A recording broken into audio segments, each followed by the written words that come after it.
হাসির রাজা, জ্ঞানের রাজা, রসিক রাজা। কি আজকে এত বেলা হতে চললো, কিন্তু সবাই এখনো পর্যন্ত এলো না। এই সব হলো কুঁড়েমির লক্ষণ মহারাজ। আপনি একদিন যারা যারা দেরি করছে তাদের চাপকে দেবেন, তাহলেই সব সিধে হয়ে যাবে। আর বলবেন না মহারাজ, আজকে গিন্নি কাঁচা লঙ্কা দিয়ে কুচো চিংড়ির ঝালটা যা বানিয়েছিল না, খেতে খেতে দেরি হয়ে গেল। গোলগাপ্পি দেওয়ার আর জায়গা পাও না না? বিশ্বাস করুন, সত্যি খুব ভালো রান্না করেছিল গিন্নি, তাই আবার আরেক হাঁড়ি ভাত চড়াতে বললাম। আর সেটা খেয়ে আসতেই তো দেরি হয়ে গেল। আরো এক হাঁড়ি? মহারাজ কিছু মনে করবেন না, এই পাঠশালা বন্ধ করে সব গুছিয়ে তারপরে এলাম। সুপ্রভাত মহারাজ।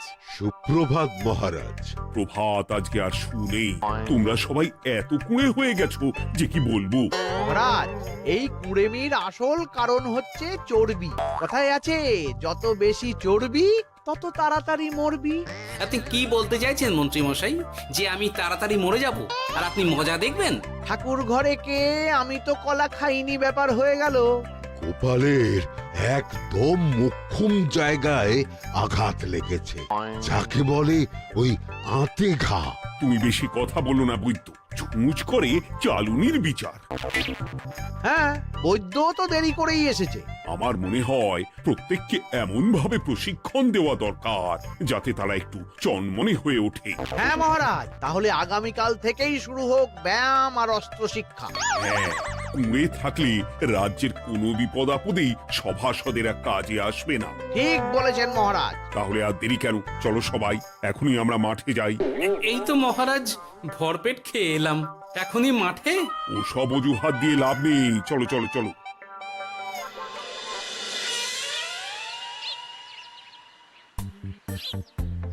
এবার সবাই সারিবদ্ধভাবে দাঁড়িয়ে পড়ো। এ কি, গোপাল কোথায়? মহারাজ, গোপাল আপনার পিছনে দাঁড়িয়ে আছে, চুপি চুপি। এই এই এই গোপাল, যাও যাও, মাঠের মাঝখানে গিয়ে দাঁড়াও। এই চাঁদি ফাটা রোদে কেন মহারাজ সুস্থ শরীরকে ব্যস্ত করছেন? এসব বাজে কথা শুনতে চাই না। শুয়ে বসে থেকে শরীরের কি অবস্থা করেছো? শরীরের নাম মহাশয়, যা সবে তাই সয়। তুমি যাবে না, তোমাকে এক্ষুনি বরখাস্ত করব। কি জ্বালা! যেখানে আমার সব কাজ বুদ্ধি দিয়েই হয়ে যায়, সেখানে গায়ের জোরের কি দরকার? হ্যাঁ, এই গোপাল, আমি 1 থেকে 3 অব্দি গুনবো, তারপরে সবাই এই মাঠের ধার বরাবর 5 বার পাক দিয়ে দৌড়বে। ঠিক আছে মহারাজ, আমি প্রস্তুত। আমি রোগাপটকা আছি, কোনো সমস্যাই হবে না। হয়ে গেল। সবাই প্রস্তুত? 1 2 3। কি হলো গোপাল, দৌড়াও দৌড়াও। মহারাজ, এর থেকে বেশি জোরে পারবো না। আই, কে আছো? একটা কঞ্চি দাও। এই সেরেছে। বেশ হয়েছে, বেশ হয়েছে। ব্যাটার এবার চর্বি কমবে। কি হলো গোপাল? হ্যাঁ, হয়ে গেল? হ্যাঁ?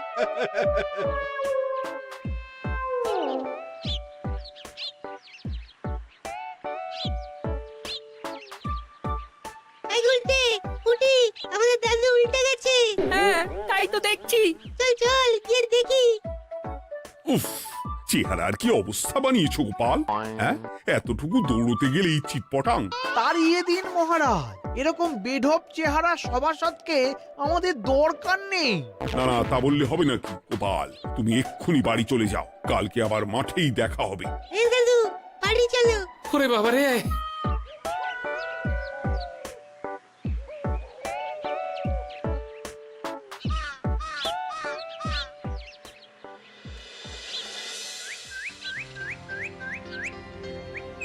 আরে ধুর ছাতার মাথা, তখন থেকে জল খেয়েই চলেছ। কি হয়েছে সেটা বলবে তো? শরীর চর্চা হয়েছে, শক্তি খরচা হয়েছে, আর পারছি না। উফ, বাপরে বাপ, কি পায়ে ব্যথা!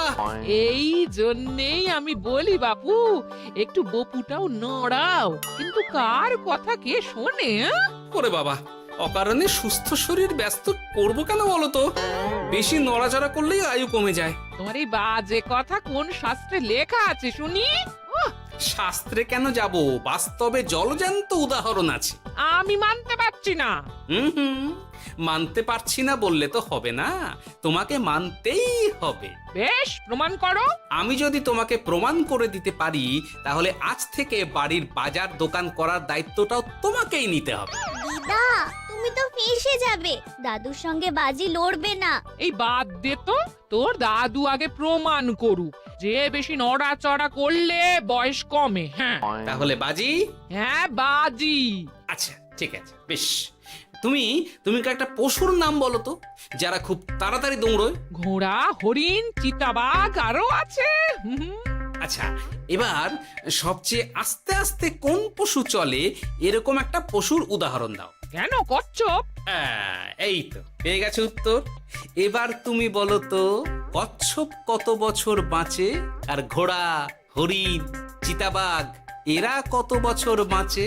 চিতাবাঘ, ঘোড়া কেউই 30 বছরের বেশি বাঁচে না, কিন্তু কচ্ছপ 300 বছরও বেঁচে থাকে। হেরেছে, হেরেছে, আমার বউ হেরেছে। উফ, জীবনের কত বড় চাপ নেমে গেল। হ্যাঁ, এই তুমি আমাকে এভাবে হারালে? তখনই বললাম দাদুর সঙ্গে বাজি লড়তে যেও না। নাও এবার খেলা সামলাও।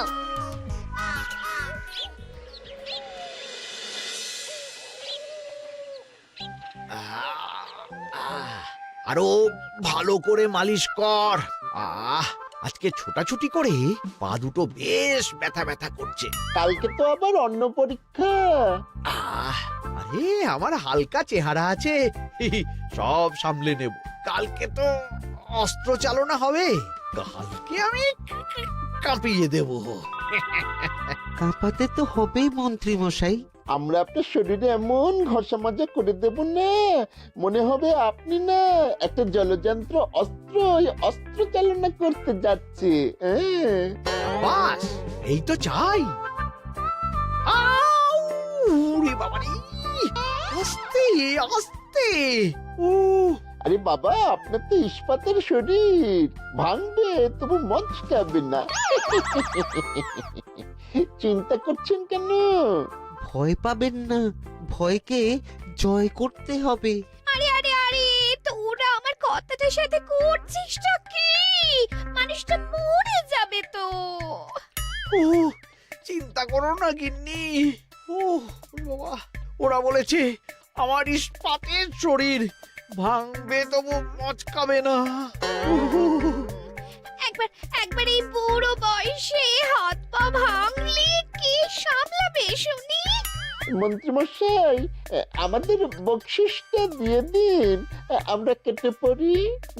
বাবারে বাবা, দিচ্ছি। এনে এত খাটানোর পরে এতেই এখন খুশি থাক। হ্যাঁ,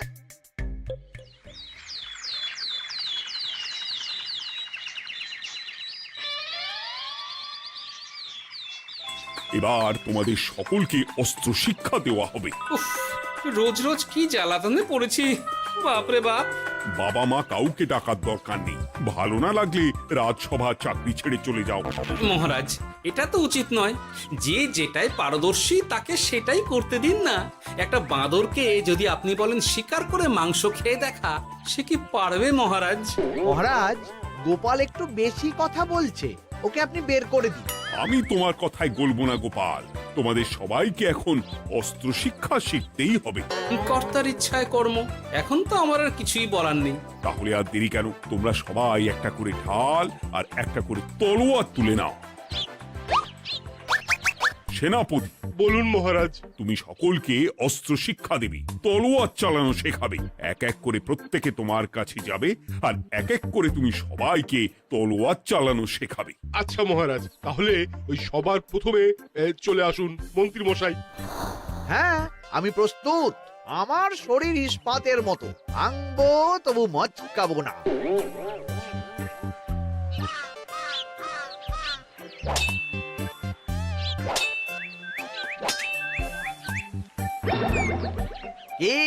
কেমন দিলাম? অত সহজ নয় সেনাপতি। আমি মন্ত্রী এমনি এমনি হইনি, আগে অস্ত্র শিক্ষা শিখে তবে মন্ত্রী হয়েছি। এটা কি হলো? হ্যাঁ, আপনি অস্ত্র শিক্ষায় পারদর্শী, কিন্তু আরো বিচক্ষণ হতে হবে। কারণ আজকে এই পাগড়ির জায়গায় আমি যদি তলোয়ার আপনার গলার দিকে চালাতাম, তাহলে কিন্তু আপনার এই ভবলীলা এখানেই সাঙ্গ হয়ে যেত। ঠিক আছে ঠিক আছে, মনে রাখবো। এবার বাকিদের তো ডাকো। হ্যাঁ, এরপরে তলোয়ার চালানো শিখতে আসবে গোপাল। গোপাল দাদু, গোপাল দাদু। বাবা বাবা বাবা, গোপাল তুমি আবার দল বল নিয়ে এসেছো। দেখি তোমার কত দম। গোপাল, তুমি প্রস্তুত হও। হ্যাঁ হ্যাঁ, আমি প্রস্তুত। ওরে বাবারে, এ তো ভয়ানক চাপের কাজ। আমাকে বেশ বেগ পেতে হচ্ছে। সামলাও গোপাল।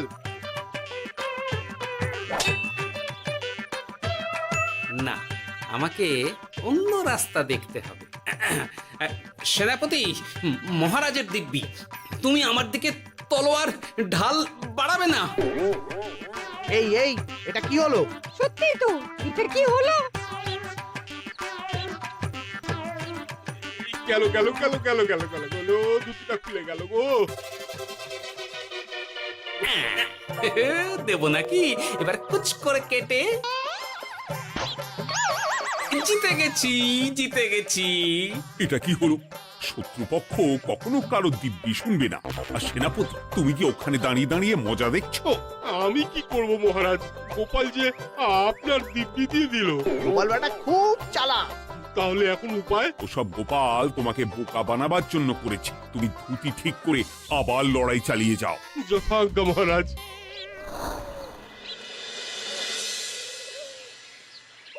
কিরে ন্যাপলা, তোদের দিদা আমার জন্য কি রান্না করে পাঠিয়েছে রে?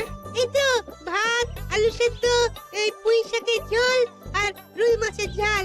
আর তোদের যে তোষক, বিছানার চাদর আনতে বলেছিলাম, এনেছিস তো? ওই তো দাদু, কুটির গুলটে আর বাকিরা সবাই ধরাধরি করে নিয়ে আসছে। ব্যাস, তাহলে তার কোনো চিন্তা নেই। খেয়ে একটা জব্বর ঘুম দেব, কারণ এখানে যা রঙ্গ দেখছি তাতে বিকেল হয়ে যাবে। তলোয়ার শিক্ষা আজকের মতন এইটুকুই থাক। এবার শুরু হবে বল্লম শিক্ষা। সবাই আবার আগের মতন সারিবদ্ধভাবে দাঁড়িয়ে পড়ো। আহ, তোদের দিদা পুঁইশাকটা কিন্তু বেশ জব্বর বানিয়েছে। তোদের দিদার হাতের রান্নার কোনো তুলনাই নেই। আহা, কি স্বাদ! কি গোপাল আবার কোথায় গেল? এই তো মহারাজ, আমি এখানে ওই পুঁইয়ের ঝোল আর রুইয়ের ছাল দিয়ে ভাত খাচ্ছি। এসব কি মাঠের মধ্যে খাওয়া? আরে শরীরটাকে তো রাখতে হবে। তাড়াতাড়ি খেয়ে এইদিকে এসো।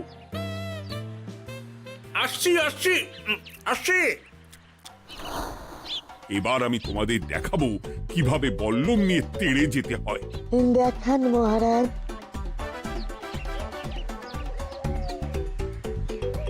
এ তো খুবই সোজা মহারাজ। ঠিক আছে, তাহলে বল্লম নিয়ে তেড়ে যাও দেখি। দিন, আপনার হাতের বল্লমটাই দিন।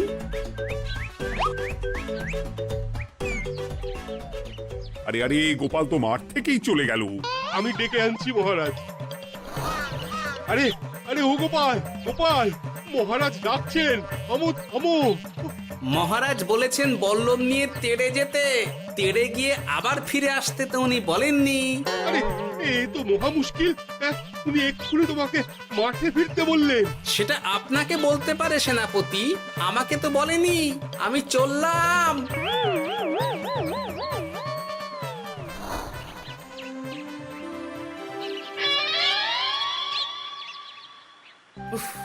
বাবারে বাবা, কি ঝক্কি!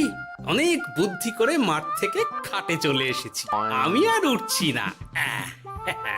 এ কি বলি, তোমাদের তো এখন অস্ত্র শিক্ষা নেওয়ার কথা। হ্যাঁ, তোমার বলা নেই, কোয়া নেই, অমনি বাড়ি চলে এলে। আরে বাবা, ওইসব অস্ত্র শিক্ষা মানেই সুস্থ শরীরকে ব্যস্ত করা, অসহ্য খাটনি, অযথা কষ্ট। কষ্ট করলে তবেই কেষ্ট পাওয়া যায়। হ্যাঁ, তোমায় আমি আগেও বুঝিয়েছি, যেখানে বুদ্ধি কথা বলে সেখানে দেহের শক্তি নীরব দর্শক গিন্নি। আরে বাবা, সে না হয় বুঝলাম, কিন্তু মহারাজ তো ভালোর জন্য সবাইকে অস্ত্র শিক্ষা দেওয়ার চেষ্টা করছে না? আরে বাবা, যার যা কাজ তাকে সেটা করালেই পারে। মহারাজ তো সেটা বুঝতেই চাইছেন না। আমি এখন ঘুমো।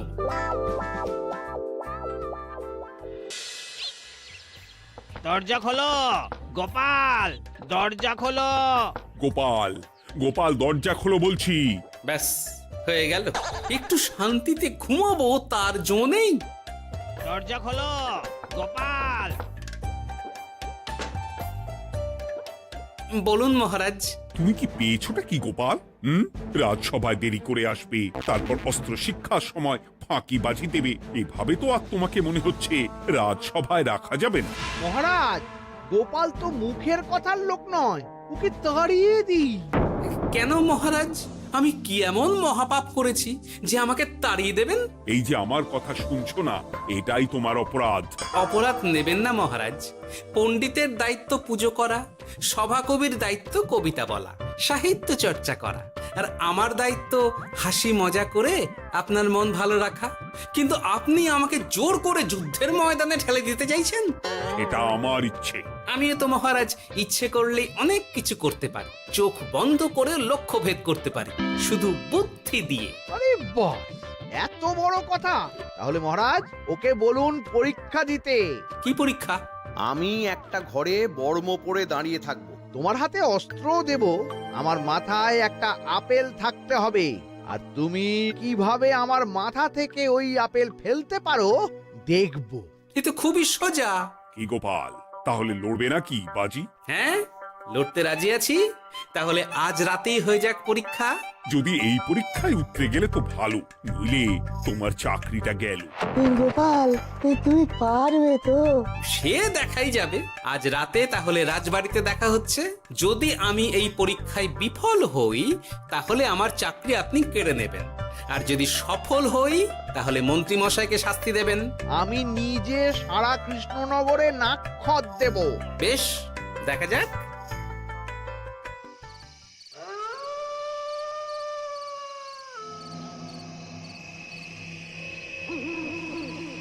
কি মন্ত্রীমশাই, ব্যবস্থা সব ঠিকঠাক হয়েছে তো? হ্যাঁ, এবার শুধু গোপালের পরীক্ষার পালা।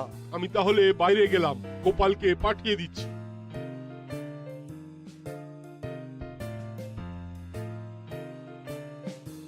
এবার যাও গোপাল, ঘরের ভিতরে যাও, দেখি তুমি কি করে মন্ত্রীর মাথা থেকে আপেল ফেলতে পারো।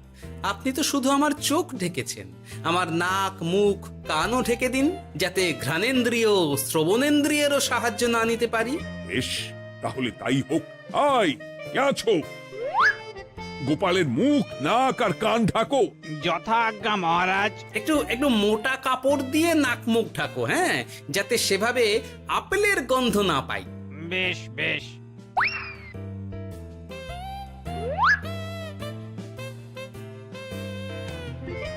যাও গোপাল। গোপাল, এবার তোমার চাকরি গেল। এবার তুমি কি করবে? কি করবে? দৌড় ঝাঁপে ফাঁকিবাজি? হ্যাঁ?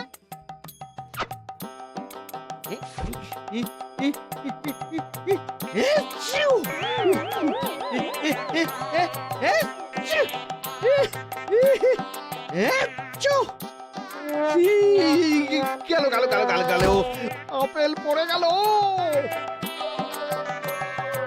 আপেল পড়ে গেল?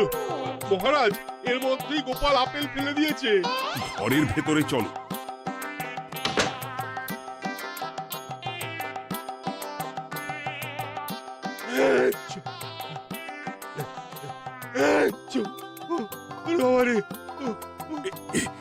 কি ওরে বাবারে বাবা, কি ঝাঁজ! ওরে বাবারে বাবা। কি মহারাজ, দেখলেন তো গোপালের চমক? অস্ত্র ছাড়াই আপেল ফেলে দিলাম। কি, এটা তো তুমি নীতি বিরুদ্ধ কাজ করেছো। সারা ঘরে নস্যি ছড়িয়ে দিয়েছো। মহারাজ, হাঁটতে গিয়ে আপেল পড়ে গেছে। এবার সারা কৃষ্ণনগরে নাক্ষত দিতে হবে। সত্যি সত্যি গোপাল, বুদ্ধি তো তোমার জুড়ি মেলা আভার। আমার নাম গোপাল ভাঁড়, একটা কথা মনে রাখবেন, কেউটে সাপের লেজে পা দেবেন না, আর গোপালের কাজে বাধা দেবেন না। যে কাজ বুদ্ধি দিয়ে করা যায় তার কাছে শক্তি ছোট্ট শিশু মাত্র। সত্যি গোপাল, আজ তুমি সেটাই প্রমাণ করে দিলে। আর আজ থেকে তোমাকে তোমার ইচ্ছার বিরুদ্ধে খাটাবো না। তুমি খাও দাও, ভুড়ি বানাও। যার যা কাজ সে তাই করবে। যেমন এখন মন্ত্রী মশাই নাক্ষত দেবেন। হ্যাঁ, ভুল করে বাজি ধরে ফেলেছি, এখন নিজেই চাপে পড়ে গেলাম। তাহলে আর দেরি কেন? নাক্ষত এখন থেকেই শুরু হোক। কৃষ্ণনগরের রাস্তা শেষ হতে হতে সকাল হয়ে যাবে।